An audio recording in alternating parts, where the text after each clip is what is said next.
break those patterns. And breaking those patterns becomes the most important objective toward self-realization, self-actualization, which is to say befriending oneself. Because in that space of truly befriending self and recognizing self, actualizing self, you transmute all of the horrors of the past, whether they're generational that you're carrying genealogically, or whether they are nightmares carried over from a misspent youth or from being subjected to all sorts of horrors. We're able to absolve those stories, the pain, the trauma, in that act of befriending self and actualizing self. It's where the transmutation of all of those old imprints takes place. The absolution. In that pure action, divine action of absolving and redeeming and forgiving the past, we engage the flame of now. For episode 31, I'm talking to activist Sacha Stone, who grew up in Rhodesia, Zimbabwe throughout the War for Independence. He established Humanitad in 1999 and has instigated peace initiatives and education programs and lobbied against human rights abuses in different parts of the globe. He also founded both New Earth Project and the International Tribunal for Natural Justice, which recently launched the Judicial Commission of Inquiry into Human Trafficking and Child Sex Abuse at Westminster Central Hall. You can watch the powerful testimonies from survivors and expert witnesses on the Commission's YouTube channel. There is talk that Donald Trump's Justice Department has filed thousands of sealed indictments against those that are guilty of these awful sex crimes and ritual torture, although this has not been reported by the mainstream media. This interview might be challenging and stretching for some, or even provocative. This is why we feel it's important to share. I'd love to hear what you think, so do write to us on connect@thefutureisbeautiful.co and share your thoughts in our online group.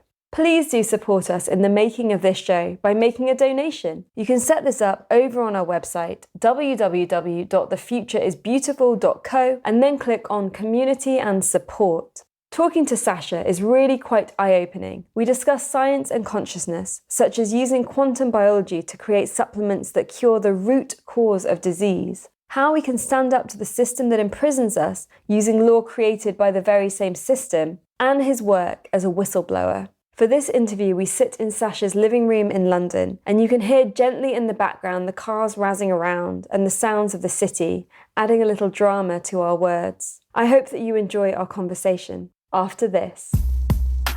Welcome to The Future is Beautiful, with me, your host, Amisha Gadiali. On this show, we explore the weave between politics, spirituality, creativity, and sustainability. Every one of us has ideas and personal experiences to share that can lead us to a brighter future.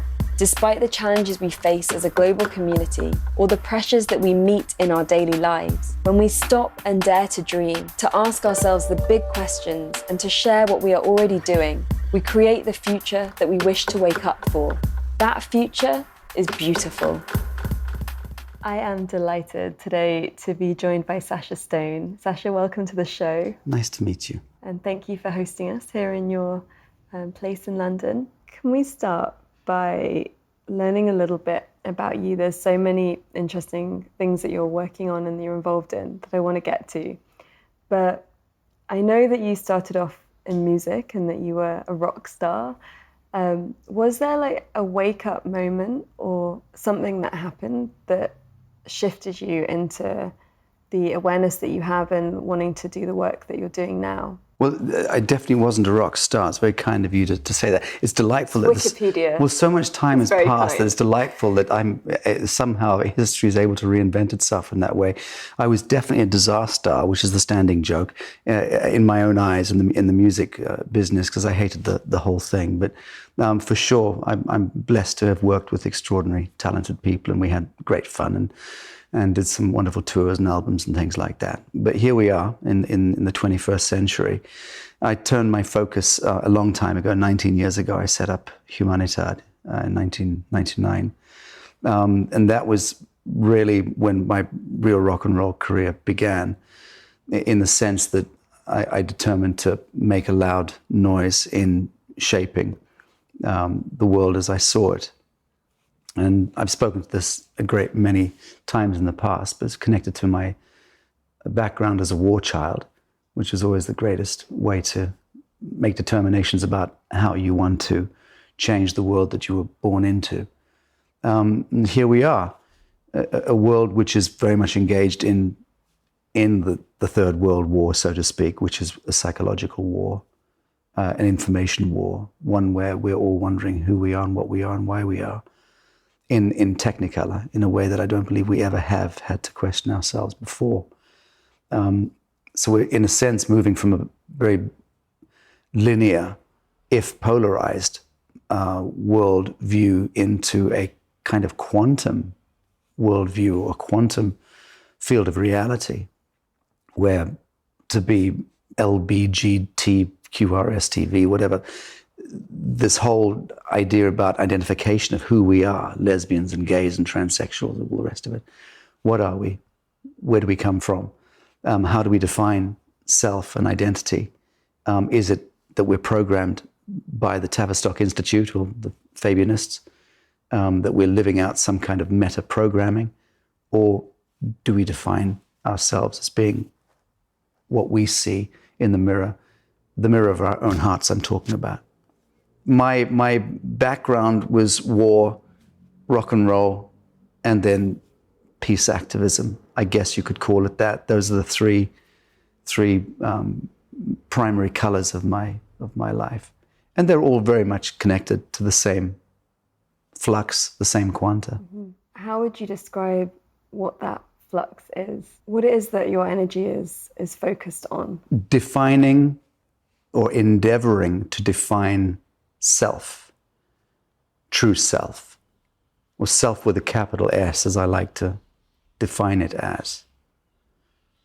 Actualized self, not the self that was programmed, in my case, by the war child, by the cultural, intellectual, social programming going on in the 1970s and 80s, in my case.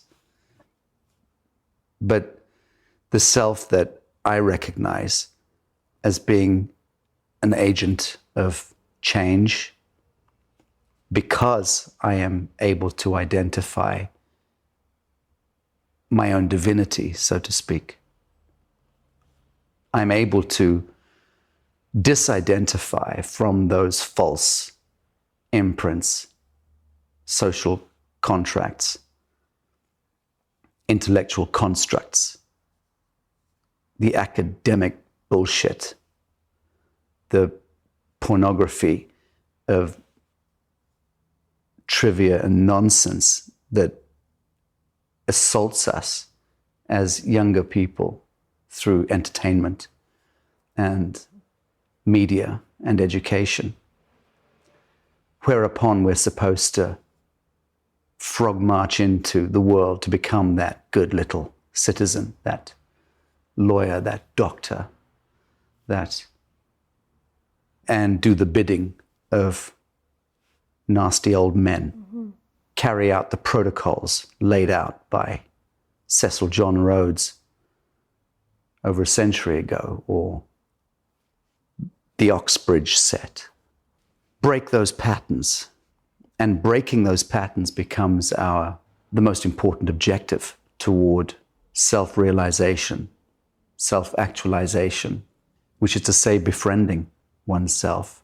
Because in that space of truly befriending self and recognizing self, actualizing self, you transmute all of the horrors of the past, whether they're generational, that you're carrying genealogically, or whether they are nightmares carried over from a misspent youth or from being subjected to all sorts of horrors. We're able to absolve those stories, the pain, the trauma, in that act of befriending self and actualizing self. It's where the transmutation of all of those old imprints takes place, the absolution. And then in that action, pure action, divine action of absolving and redeeming and forgiving the past, we engage the flame of now. And it's really engaging that flame and stepping into that flame, thereby being seated within that flame in the highest expression of pure truth, becoming crowned upon the throne of self within that flame of pure truth. That is where the true covenant exists. That is where the true soul covenant exists. The Holy of Holies, the Grail, so to speak. And then we engage the transcendental element of reality, because we've gone through the linear and binarized, polarized, dualistic paradigm. We've engaged the absolution principle, which is the transmutative element in the alchemy of being. And then we engage the transcendental. And the transcendental is the fun bit, because that's where we begin to manifest reality, project patterns of perfection into the field, anchoring them as we do and embodying them in our being, in the center of our being. We become the furnace, we become the catalyst, we become the crucible for change. And the things that we then touch in life become transformed. And that's the miracle. And that's the Christ flame. That's the bodhisattva. That's the being of service to others over service to self. It becomes the most powerful medium of transformation in this world. And as I said, that's the fun bit, the bit we should be enjoying. And for you, were you ever a good little citizen? Or were you always sort of aware of the faults of the system in some way, whether you kind of realized it or not? Of course, I was horrified by any systems. From the moment I was being traumatized by them, as most, if not all of us are. But I recognized it early on. And the only thing I credit myself with is never having fallen foul of drugs and alcohol in my youth, to the extent that I never partook, ever. You've never ever had a drink? No, I'll have a sip of red wine if it's a good vintage and try to appreciate it. But no, I don't drink. And no, I've never touched any kind of what's commonly known as a drug. And there are many of them that I heartily approve of, incidentally. I've seen a lot of positive effect come out of people gargling mushrooms and ayahuasca and iboga and various other earth medicines, I think is the common term. But for me, no, I'm not. I have no interest myself. I've had sufficient transcendental experience without changing my blood chemistry with anything. And in order to discover what you're sharing with us now, was this self-learning, a process that you took yourself on, or did you go to teachers at some point in order to open up different parts of yourself? No, I never went to teachers. I mean, I did have a master in the late 80s and then again in the very early 90s. And I learned some very great truths, or so I like to believe, in the shadow of those masters. But I've moved on from guru and master early on and set about inquiry in the solitude of poetry, actually. I spent a great deal, many years, almost 10 years, writing poetry every single day, every single night for hours and hours and hours. That corresponded with my music career, quote unquote, because I was a very serious songwriter, so prose and poetry were terribly important. And understanding the abstraction that exists in good poetry, the negative spaces, the spaces between words are so much more important than the words. And that's what anyone who gets into the more abstract fields of art and poetry, like in Rumi type poetry or Sufi prose, you pick up an appreciation for the negative spaces. That's where the magic happens, almost certainly. And I definitely then transposed that same aesthetic onto reality, in as much as I then began to recognize that living in the cracks in the pavement was where the real shit happened, the good stuff, and not stepping on the paving stones. And if one is able to then inhabit the cracks in the pavement, so to speak, they're also the spaces where the blades of grass break through. The real life force exists, And so important to recognize these simple truths and not to square one's life up with the status quo and try to become recognized and received by the mainframe. So I had that rock and roll attitude, which is that it's preferable to live in the cracks in the pavement. I transposed that into life, moving from poetry, music, into the work that I do, which is to say, I identified early on that irreverence is a very powerful tool for reality checking. To not have reverence for things that are not worthy of reverence. So you don't go into the world respecting a policeman or a university professor or a diplomat. That's not to say you should breach protocol. I've always observed protocol, and I know that that's a conundrum. I'm attacked often as a peace activist and as a diplomat in the work that I do by people who say, look, he observes, the bishops and the diplomats by observing protocol. Well, if you want to navigate as a peace activist or as a diplomat, if you want to engage with governments and engage with the apparatus of the status quo in order to change it, you'd better bloody learn protocol.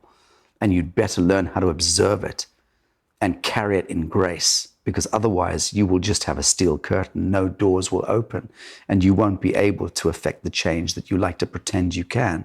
So I was savvy enough, I believe, to understand that even 20 years ago, and so observed protocol. But that's not to say I observed reverence, because I didn't. I've been irreverent my whole life.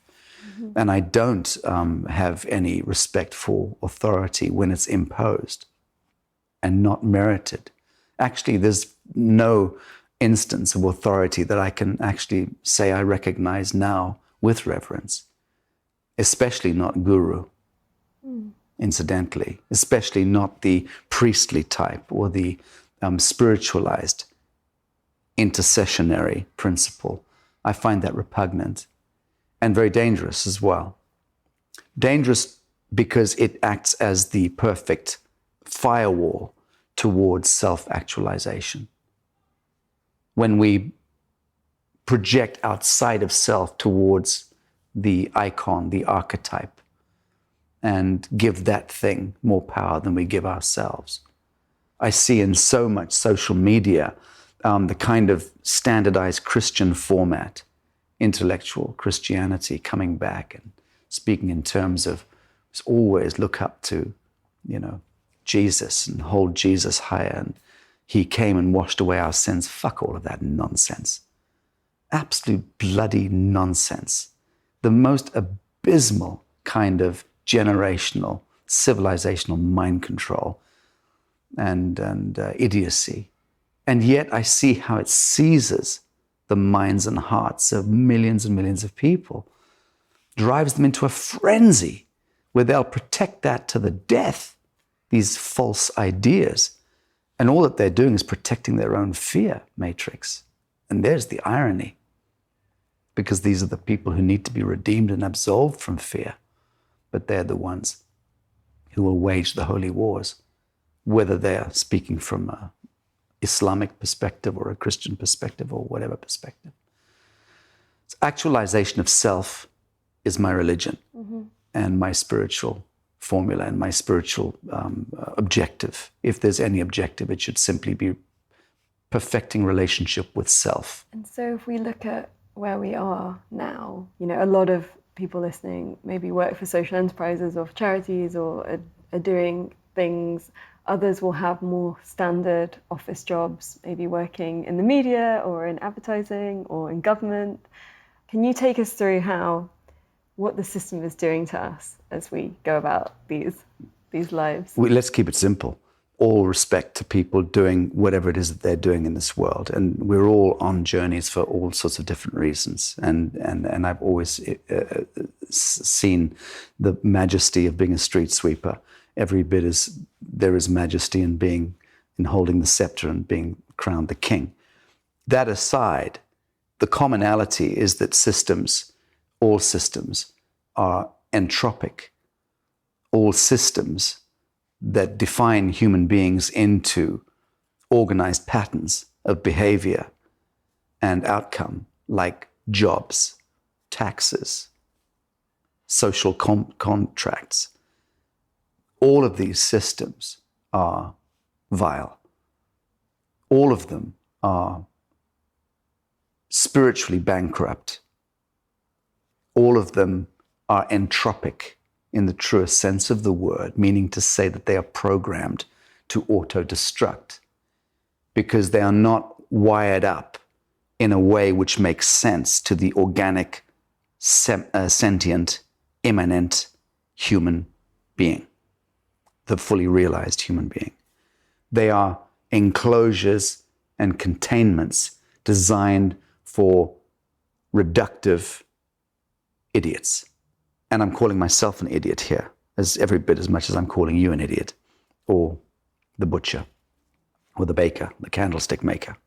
We're all idiots in allowing the continuance, the furtherance, the propagation of the status quo which is entropic and which contains us and encloses us in false constructs and feeds off our life force in order to self-exist, because that's what taxes are, the theft of life force, the theft of time and motion that you put into your daily wheel, your daily grind, stolen from you by a system which is in place and survives at the expense of you and I. I say that because you and I are programmed to get cancer and die of a slow death, whilst we are spending all the money we yet have on pharmaceutical products and doctoring and funerals. That's the horror of the entropic civilizational model that we sustain, that we feed, through the abnegation, through the non-confront of the relationship with self. So it's all us engaging ourselves in these cycles. It is not being done to us. This is the critical thing to understand. We are not subject to anything other than our own idiocy. And I understand that on like a deeper level, but for most people listening, you go to school, you go to maybe university if you're lucky, you get a job, you try and put food on the table for your family, keep up with your mortgage, maybe you try and spend extra money on getting organic vegetables, and whether or not they actually are organic, who knows? Well, we can guess some of them. And so I do understand you saying that we're choosing this, but then at the same time, when you're in this, it seems quite impossible to think how another way is possible. Well, you're negotiating the issue even in the way that you're asking the question. You're negotiating whether or not that is the case. And no, it's not the case. We choose it, we choose it, we choose it. We embody it, we die to it. You see, it's that simple. If we blur the edges of our comprehension of the fact, then we're in trouble. It's an absolute science. It's about accuracy. It's about absolute probity and absolute integrity. Absolute application of consciousness. Dynamic consciousness in action does not negotiate. It cannot negotiate. There is no blurred line.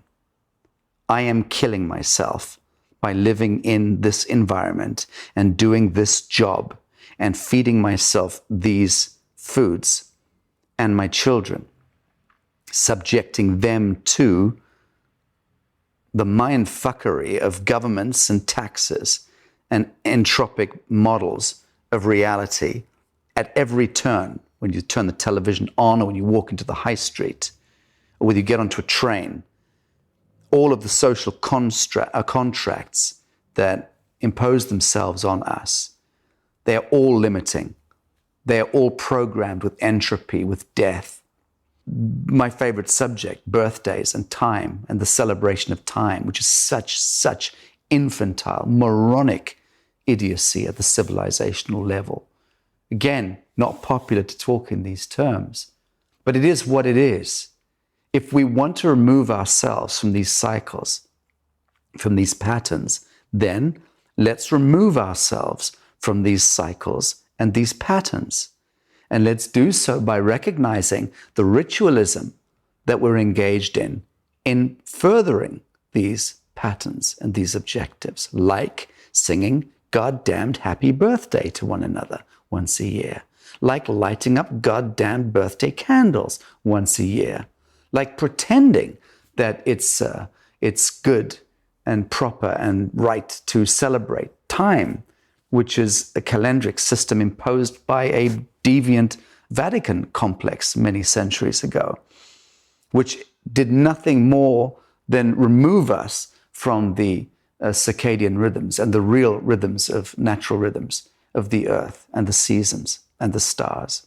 How do we live in the world without time? By doing it, you're looking at me. For you and I sitting here, I know the question before you finish it. We had to arrange a time to meet. Actually, no. This is immaterial. We could have called it 0 point time, which is a clock system that we actually conceived of some years ago and actually launched, but no one picked up on it. At some point, they will, and it will gain traction. 0 point time is the same time everywhere on Earth at the same time. So all you and I needed to do was to communicate and say at such and such a time, which is, 1200 ZPT, 0 point time, we'll meet. That 0 point time is configured to the Giza Plateau being anchored in central sun midday.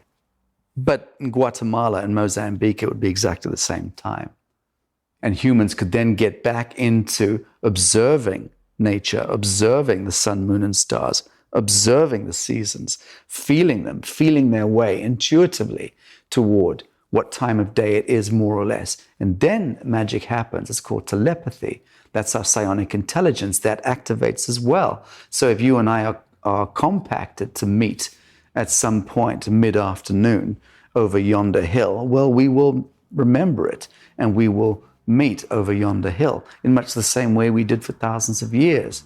So let's not pretend that time and the observance of calendric systems and wristwatches does anything more than commercialize us in an exquisitely refined way and monetize us for taskmasters, for black priests, bankers. That's why we observe time, and that's why it's been put into the program, and we've been suckered and dream-spelled into observing it.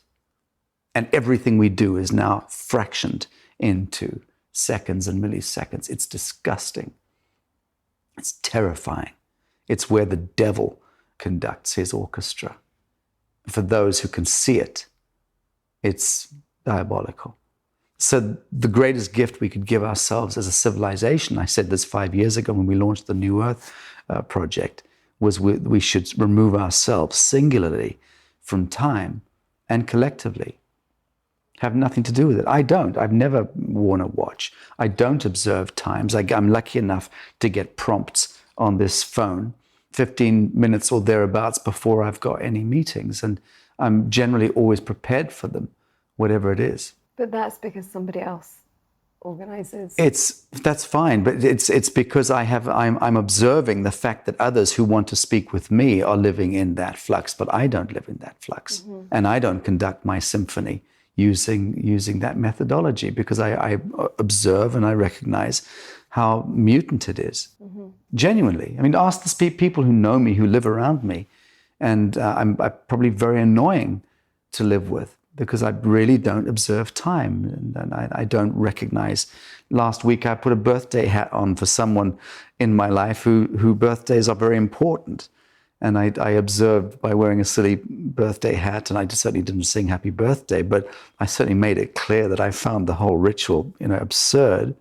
If I had children, I would program them against time for sure. And to some extent, my mother did that to me. So I have that benefit. She told me, I think I was 3 years old or 2 years old, and I'll never forget it.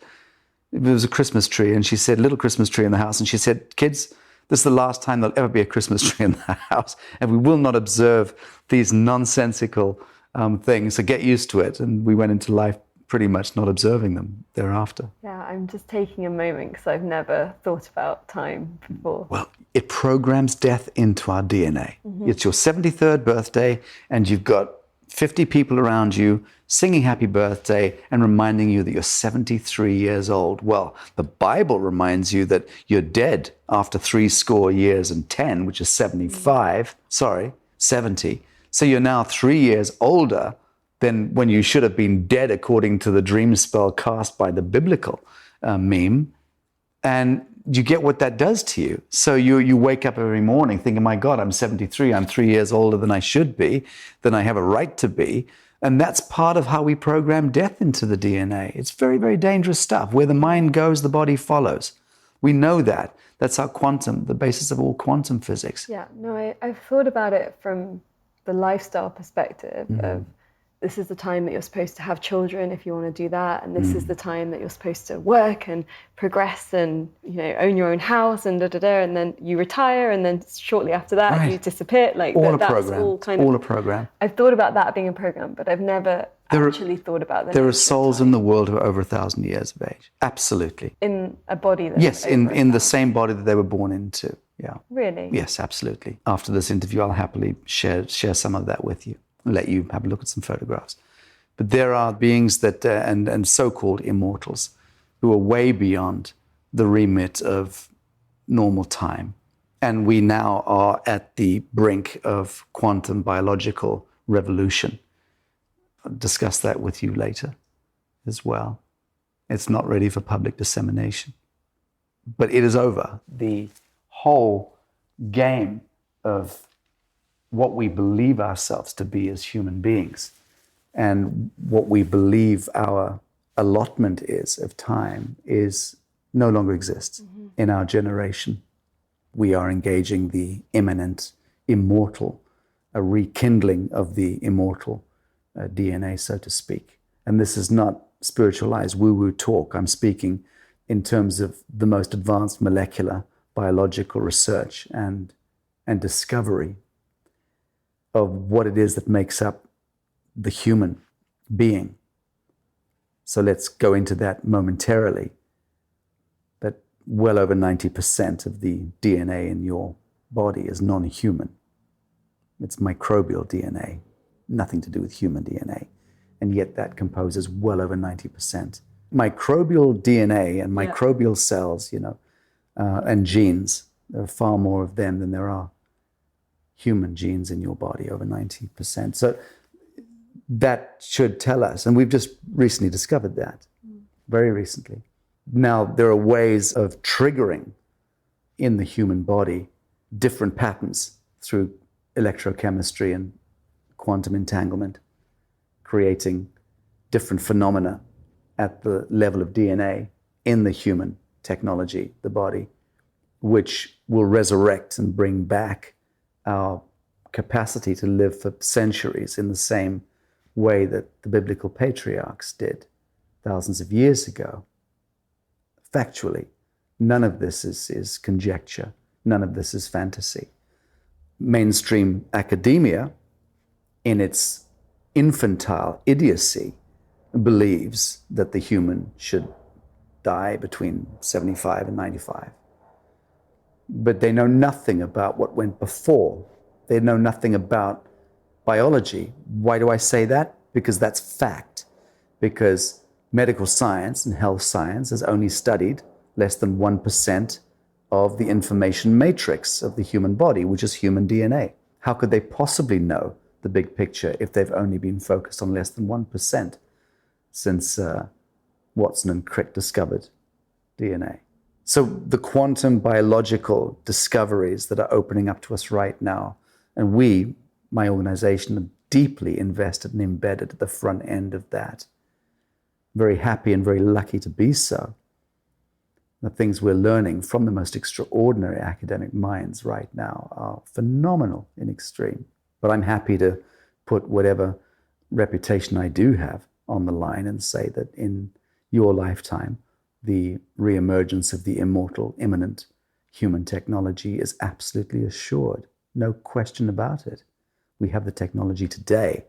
How long it takes to transpose onto the high street or into the mainframe of our culture remains to be seen, because there's so many diabolical interests that work against these innovations coming to market. Is the mainframe even open to that? Well, it's not, so long as academia is allowed to educate the young. It's not so long as the media are allowed to continue to mind fuck the proletariat, that's you and I, it's not so long as the organs of governance and politicking are allowed to continue with their proliferating, their deceptions, their treason against the people. How do we get these things out into public domain with these challenges? But before that, I just want to touch on this that you're sharing. How do these things not just become a wealthy elite thing where if you have enough money, then you can access these kinds of things in the same way that I've heard what some wealthy people are doing around technology and what they're building and creating to protect them? How do we kind of make these things available and accessible? By observing patterns in the past and seeing how these things play out. Invariably, innovations, when they do come to market, are very expensive in the beginning, and that is perfectly understandable. And that's just the way it is until we're in an enlightened, completely zero-point social ecology in the future, which is absolutely going to happen. Till we are living as an enlightened species on an enlightened planet, that is going to be the case. You're going to have innovations that occur. They're going to be expensive at the front end. Wealthy, high net worth, affluent people are going to be able to afford them. And then as the monies come in the front end, the manufacture scales up and the price scales down. And then it hits the street. Whereas when television sets came out, they were implausibly expensive at the very beginning. Very, very few people could afford them. And then, of course, within a couple of decades, everyone could afford them. That's just basic economics playing out, social economics playing out. There's no secret there. Things can't just hit the street. Mm-hmm. It's not possible that they can just hit the street. You've got to get past the special interests, especially if you talk about medical science innovations or health science innovations. That's the work that we are most preoccupied with right now. And do we have time? Yes, time is of no consequence or consideration. Of course. to those who are enlightened enough to recognize mm-hmm. that. To people who believe that we're running out of time and are still buying into scarcity economics and into a fear-based social ecology, they will simply be caught up in the flux of their own nightmares, their own projections, until they are no longer caught up in their false projections and nightmares. So the scarcity economics model, which was very carefully inserted into the mainstream by a Luciferian known as Al Gore with his godless PowerPoint presentation some decades ago, about 20 odd years ago, I think it was 15 years ago. That was one of the most godless exercises in dream spell that worked perfectly.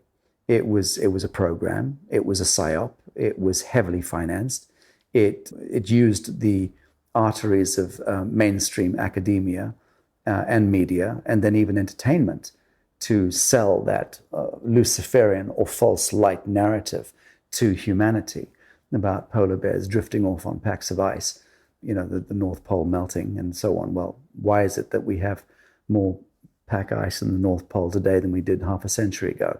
Well, Al Gore doesn't appear to be answering the question, nor do any of these idiot Oxbridge mathematicians, or not mathematicians, geologists and climatologists. So you don't believe that sea levels are rising? I believe the temperature is rising?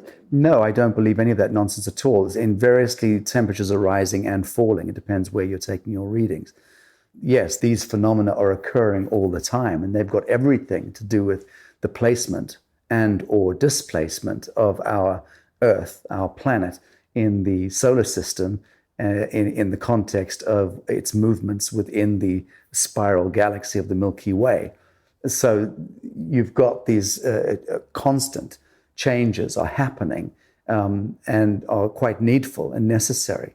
They are astrophysical, they are astronomical, every bit as much as they are connected to cows farting in the North American plains. But the point is not that. The point is that we are being sold a lie through the arteries of media and academia. And we are buying into those dream spells. And they are creating a scarcity economics modeling, whereupon billions of human beings who have been bewitched into false light or Luciferian notions of reality are then projecting our own ideas of reality into the field. And they are based on false information. So we then project our collective plasma And the outcomes that then manifest are negative outcomes. That is called reality. Those are the mechanics of manifestation. That's quantum physics playing out in the real terms.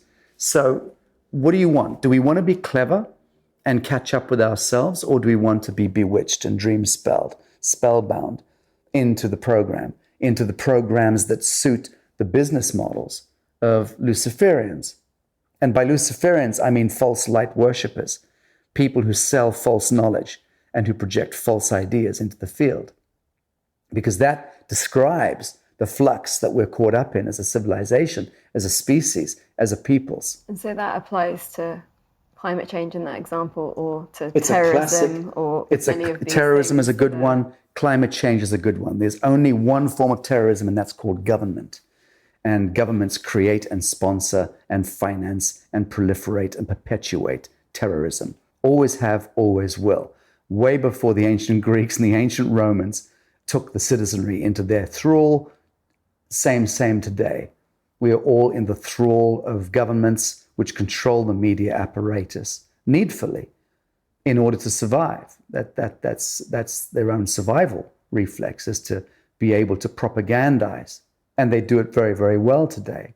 And we have these diabolical events that occur, and the Queen dutifully turns out at the funerals or makes, the right kind of somber commentary.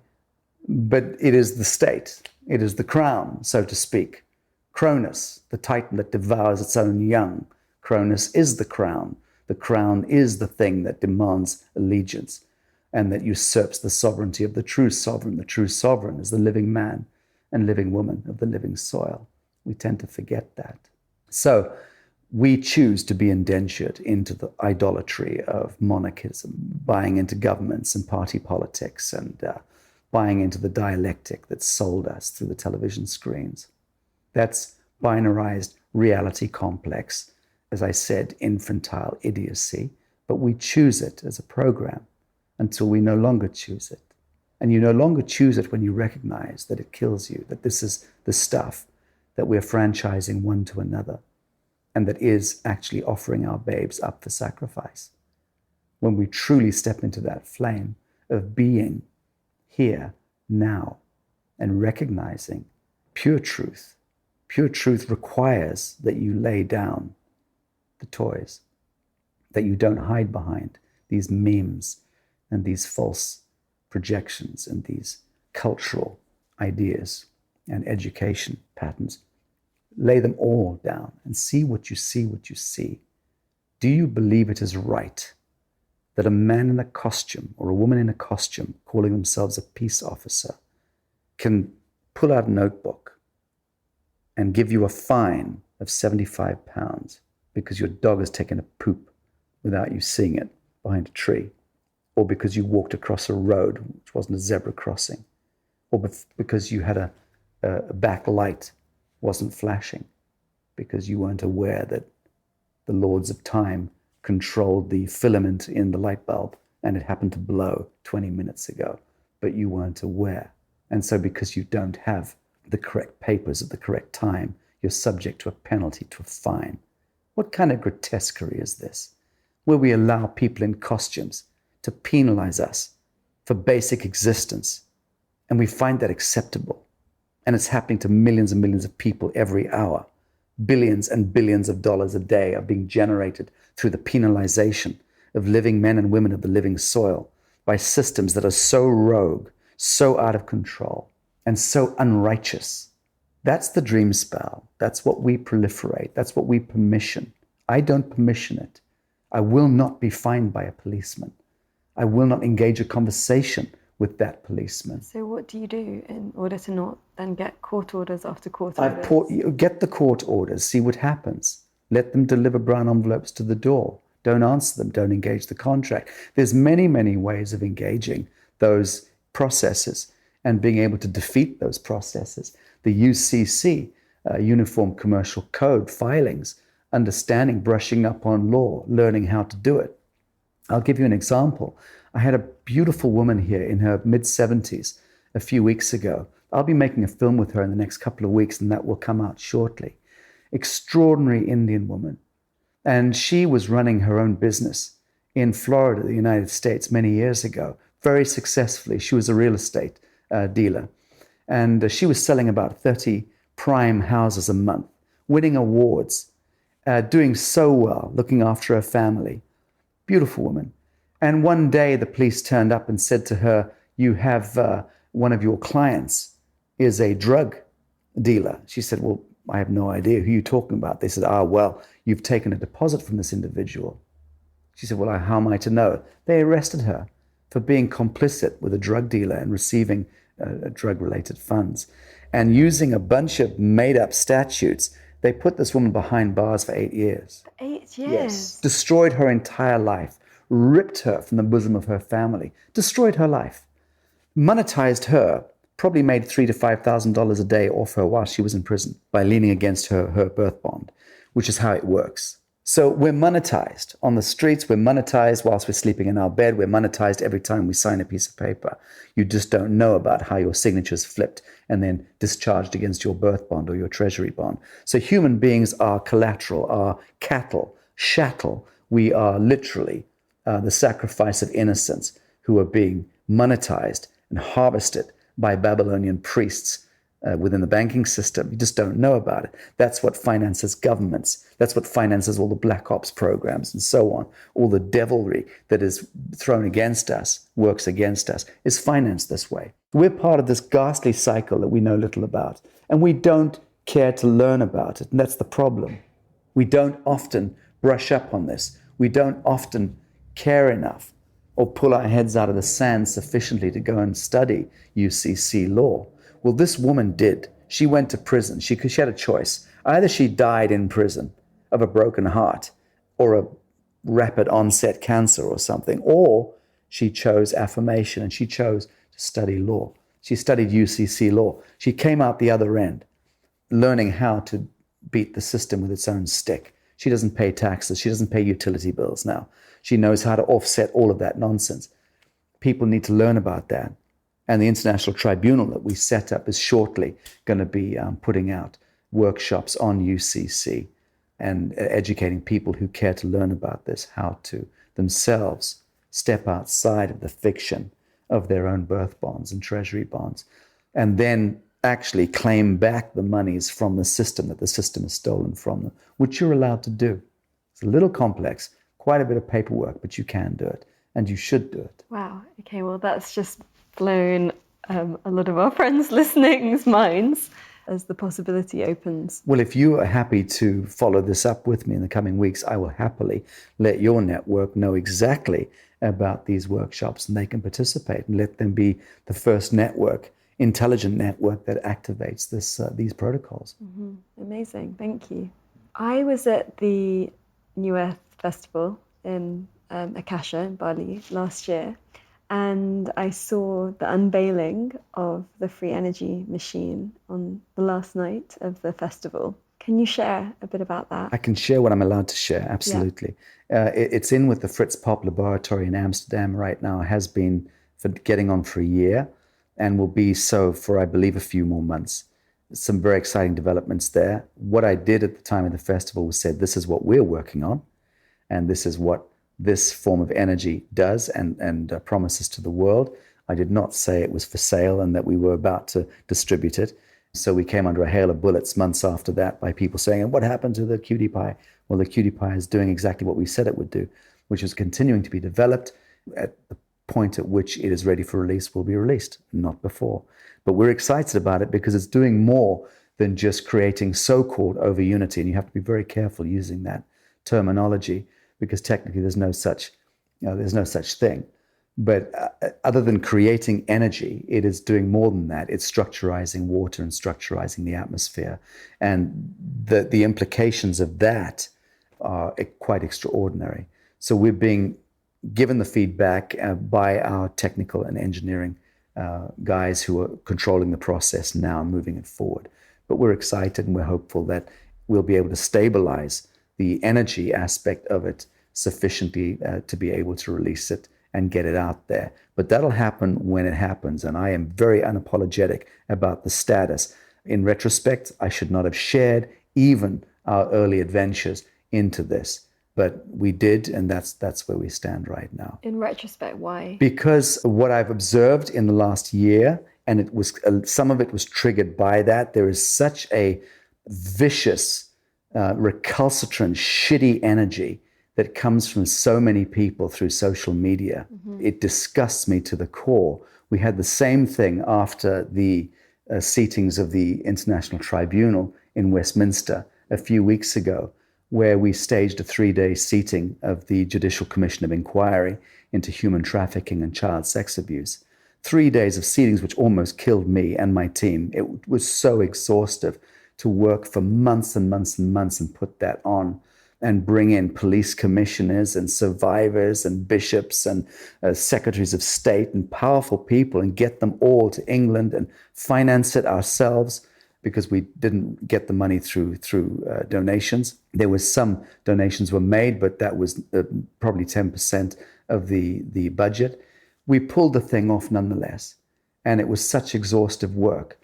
And on the back of that, 31 hours of film footage released freely, given out there to the world to educate the world about ritual satanic abuse, about pedophilia, about human trafficking, about all these grotesqueries that are happening. And we did that in service. We did that in service to people and planet. And I honestly thought that we were so deserving after that of just, if not getting applauded, just to be able to relax for a few months and catch our breath, getting ready for the next seatings in Washington. But within 2 weeks, we were savagely under attack by people around the world, some real disgusting characters who I could happily name right now, but choose not to do in the light of grace. People I could destroy in an instant, who started making films and broadcasts about me personally, about our Chief Justice, about members of our commission, and saying the most disgusting things, making things up about me. I discovered 2 weeks ago that I'm the son of somebody called Sir Jeffrey Adams, I think it is. Never heard of him. But that apparently is my father. And apparently I am the scion of some generational satanic family, you know. And I'm part of a controlled narrative, doing a judicial commission of inquiry in order to create a soft exit for pedophiles. I mean, my God, what kind of distorted mind dreams that kind of antithetical story up to who and what I am and what 19 years of my life represents in service. I've never charged a dime for anything I've done. And yet, it doesn't matter that you can pay 20 years of love and attention into remedy in this world, but you can still be subjected to the most grotesque, savage attacks. And these people are allowed to operate with impunity. And there's a handful of them, it's not just one. They're disgusting characters, and they proliferate social media. And then lots of people get on board and start withdrawing their subscriptions to what we're doing and not paying attention. And that kind of thing happened last year on the back of the Cutie Pie announcement. I saw that. I'll level out the field here. To every one nasty comment, we probably get 900. So it's like 1,000 to 1. We get so much support and love and adulation, but I'm still aghast at the low resonance of the attacks that do come at volunteers through social media. It's got to the point where we've begun to question whether or not we should withdraw altogether from social media, because the sniping is a distraction, and we are really trying to anchor patterns of perfection. And perfection means 100%, means really going for the full harmony of an outcome.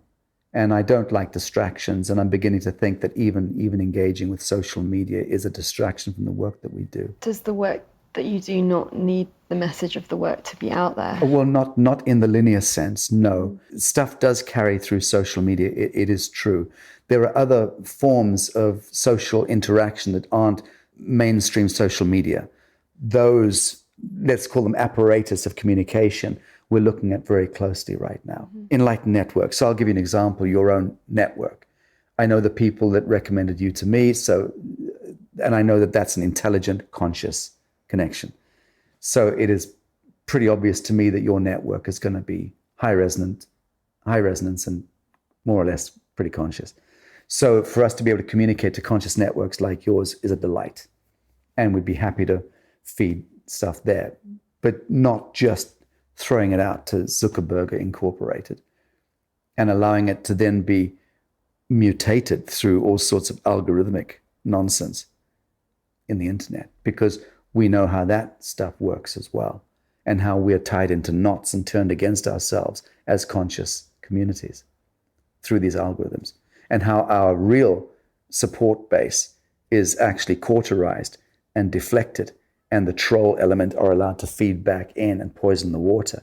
So that's all part of algorithms that appear to being thrown into the system against conscious communities as they're evolving on the World Wide Web. And do you think that happens in person, conscious communities as well, on another level? Almost certainly it does. I mean, I'm not aware of a conscious community that is a real success story. No, they're all full of shadow, distortion, infighting. More so than in the norm. The spiritualization of ego is about the most reformed and most repugnant form of ego you can have. And you'll find that the spiritualized ego occurs more or less keyed into conscious community development. I know that in Bali, I've been disgusted by that element since I chose to purpose my home out there toward a conscious community. And we've had a lot of beautiful people connected to it, and a lot of very beautiful high resonant people are connected to it and are developing it into a successful outcome. But my God, the degree of just sheer abject nastiness that we've had to deal with, and real creepy crawlies over the last 3 years, that willfully or unwillfully, wittingly or unwittingly, sought to destabilize and destroy this agenda. It's horrifying. But that's how shadow operates. It's oftentimes through agents who themselves aren't even aware that they are operatives of dark outcomes. They come in believing themselves to be spiritualized and to be doing the right thing, and I'm speaking my truth, and all that bullshit. But their truth happens to be toxic, and they'll speak their truth to others in that community and poison the water. And the next thing, you've created a collective shadow meme that then goes against the atom seed of perfection that is the genesis of that project or that initiative. And I've seen this happen so many times. And I've got a very good mind that is able to analyze things from a mathematical perspective. And I always employ what is known as MSET mathematics or Mandelbrottian mathematics against what I see in life. Since 1997, I've been able to deploy that analytic capacity, which is to talk in terms of Fibonacci, the fractal patterns of nature as they relate to social interaction. Because the way that shadow overtakes a community, you could almost photograph that or map it, and then you could look at it in terms of MSET mathematics and observe how that was a negative fractal form that was moving with a certain inertia under certain circumstances in order to destroy something.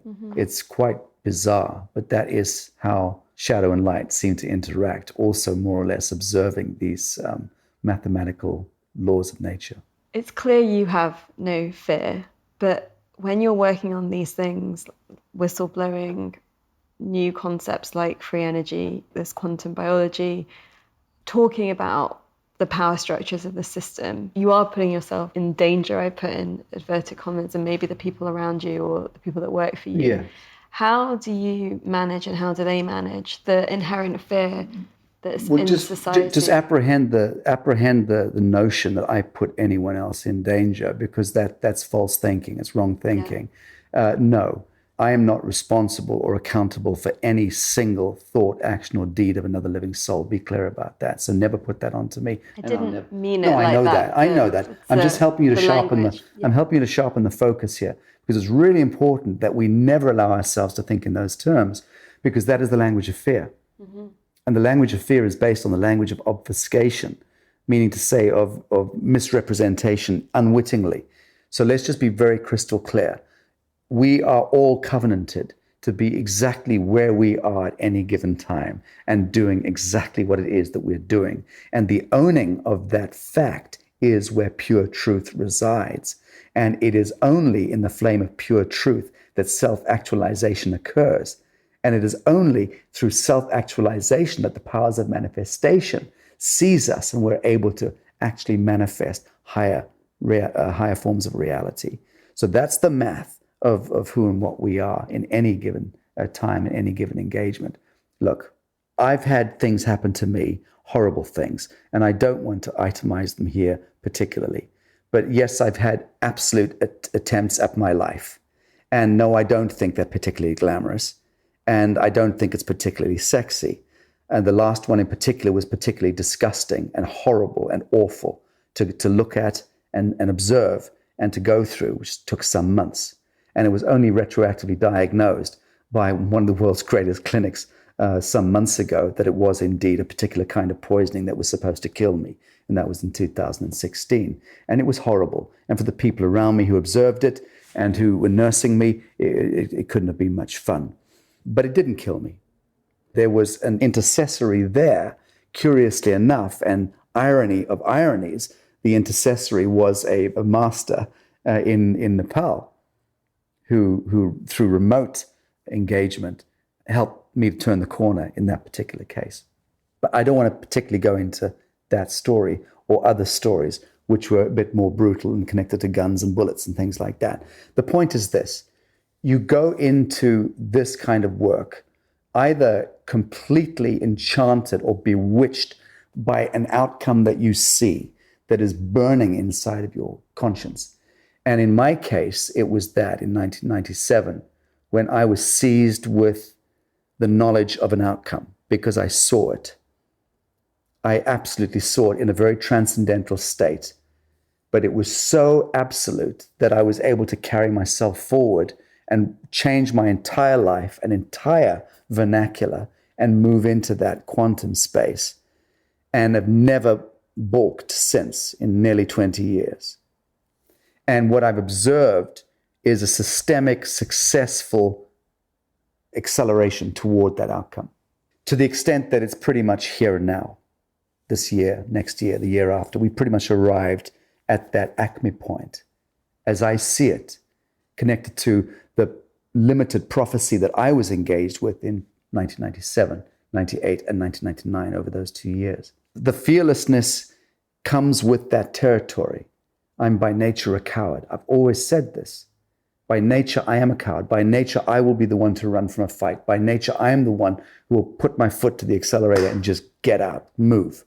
And yet, every time I've witnessed danger and been in a situation where others have been endangered, for some extraordinary reason, I don't run, I don't flee, I throw myself into the fight, whether it's a physical fight or whether it's a spiritual one, a psychic one.